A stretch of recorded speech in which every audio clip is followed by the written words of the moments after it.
Sir उजिमा sir, मेरा एक प्रश्न था। हमारे सबके अंदर एक ही आत्मा होती है, हम सबको चेतना एक है। तो सबसे पहले जो महान लोग पैदा हुए और धरती पर बड़े कम करके गए काम, लिखा हुआ जहाँ तक, जैसे भगत सिंह, तो उन सब की चेतना अब कहाँ है? या कोई दूसरी बड़ी चेतना, वो सब अब कहाँ है? वो सब तो पहले ही बहुत यात्रा कर चुके हैं, फिर भी इसी कोई चेतना दिखती नहीं। फिर भी ऐसी कोई चेतना दिखती नहीं है। क्या उन्होंने कभी योग नहीं किया, इसलिए भी उन शक्तियों का असल भाव नहीं जान पाए? पर वह तो पैसे वैसे ही बहुत ताकतवर थे, पर फिर भी यात्रा उनकी चेतना ने करी या किसी दूसरी चेतना ने करी।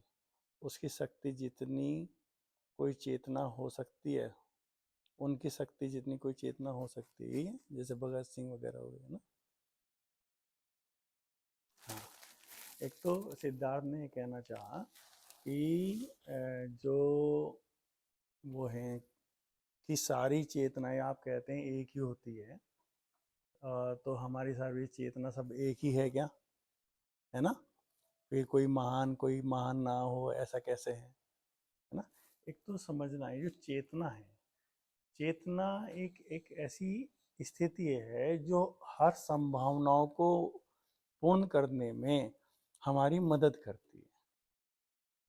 जो भी संभावनाएं हमने हैं, उसके पास एक बहुत बड़ी समझ, इंटेलिजेंसी और हर चीज को उसी रूप में पैदा करने की शक्ति है। इसको ऐसे समझो, है ना। आम आदमी इसको नहीं समझ पाएगा, इसका विरोध भी हो सकता है आम जन के द्वारा, लेकिन जो मैं तुमसे कहना चाह रहा हूँ वो, बाकी आपका अपना अनुभव है, खोजना कि चेतना जो सब में है वो, लेकिन वो सभी के अंदर क्रिएट करे, लेकिन वो क्रिएट करेगी वो आपके मन के अनुरूप ही, वो अलग नहीं करेगी।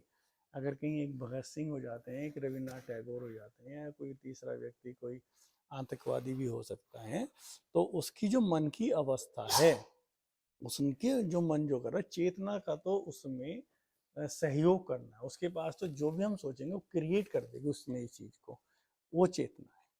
ठीक है, तो प्रश्न आपका था, अगर सब की हमारी आत्मा, हम सबकी चेतना एक है, तो पहले जो महान लोग पैदा हुए हैं और धरती पर बड़े काम करके गए हैं, जैसे भगत सिंह, उनकी चेतना अब कहाँ है?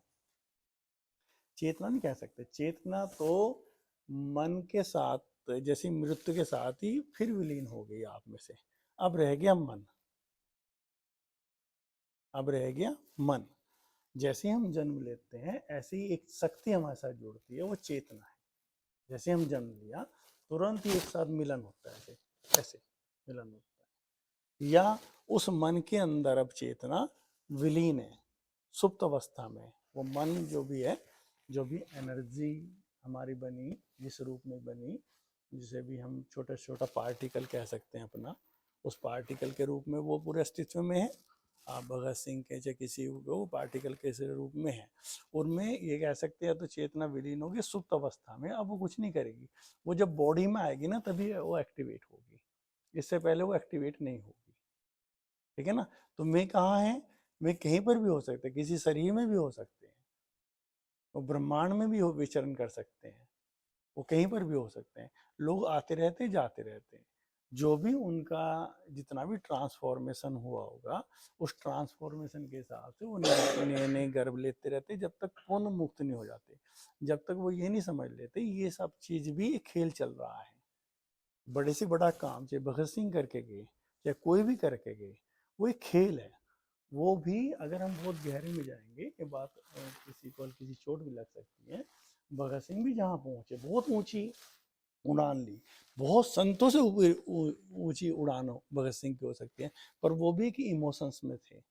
एक इमोशंस था उनका, भारत देश को आज़ाद कराना या ये करना, गलत से ही उन्हें गलत से ही दिख रहा था। अभी अभी उन्हें गलत से ही दिख रहा था। तो ये कैटेगरीज है, बहुत ऊंची कैटेगरीज है, बहुत ऊंची, हम लोगों से बहुत ऊंची कैटेगरीज है, लेकिन गलत से थी अभी स्थितियाँ। तो फिर वो ट्रांसफॉर्म होते हैं, और ट्रांसफॉर्म होते हैं, तो उन्हें संत बोला है।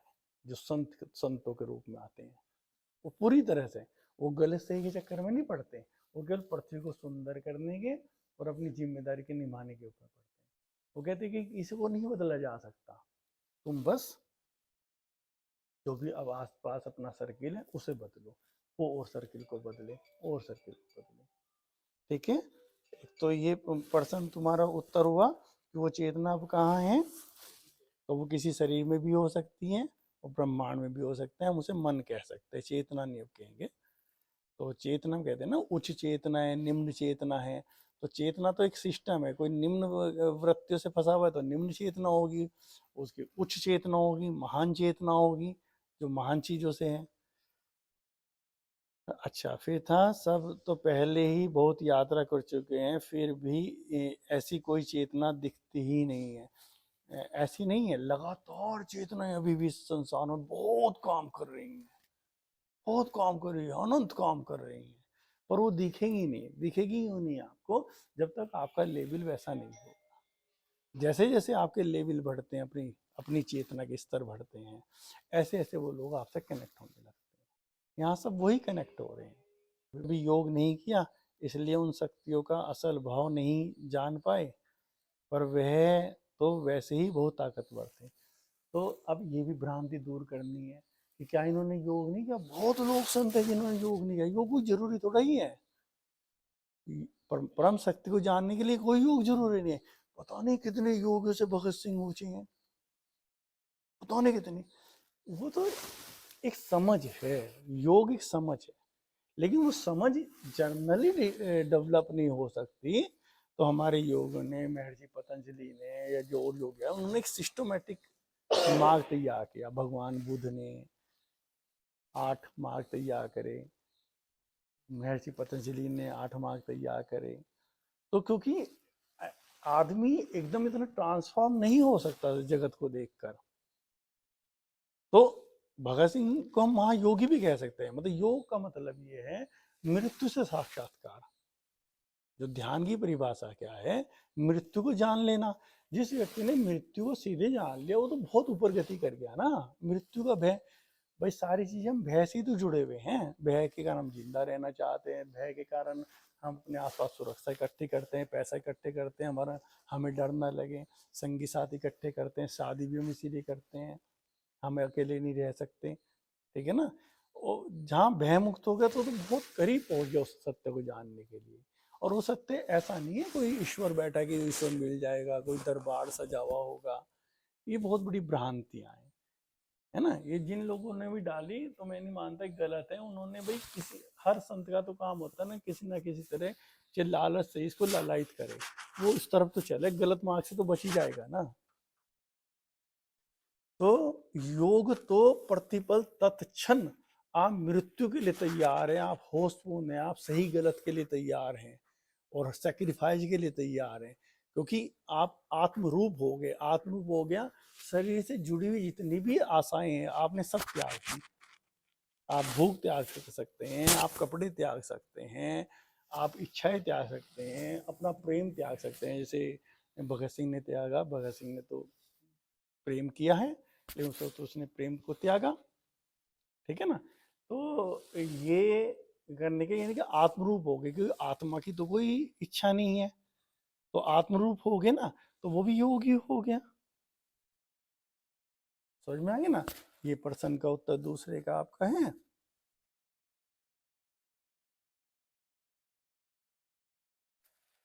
पर फिर भी जो यात्रा उनकी चेतना ने करी या किसी दूसरी चेतना ने करी, उसकी शक्ति जितनी कोई चेतना हो सकती है।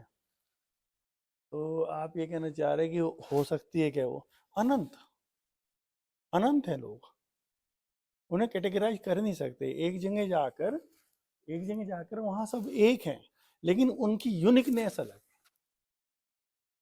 वहां जाकर कोई भी चेतना जब वो परम पहुंच गया है, जब उसने पूर्ण उपलब्धि को जान लिया, जब उसने सारी संसार की सारे खेल चल रहा है, एक बहुत सुंदर खेल चल रहा है चेतना का। किसका खेल चल रहा है? चेतना का। चेतना खेल रही है, विस्तारित हो रही है, आनंद ले रही है।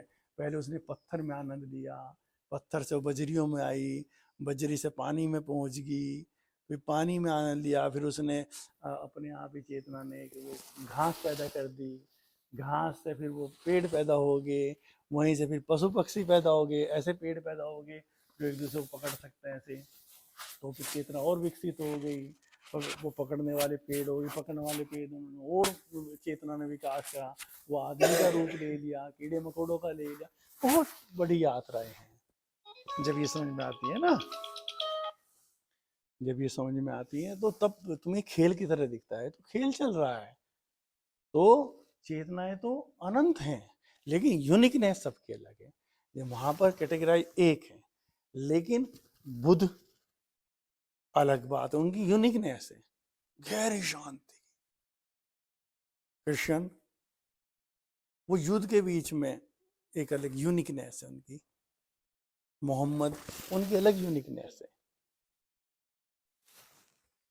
ओशो उनकी अलग यूनिकनेस है। जय कृष्णमूर्ति की अलग यूनिकनेस है। जैसे तुम में से जितने सबकी बात सब एक ही कहेंगे, लेकिन सबकी अपनी यूनिकनेस होगी।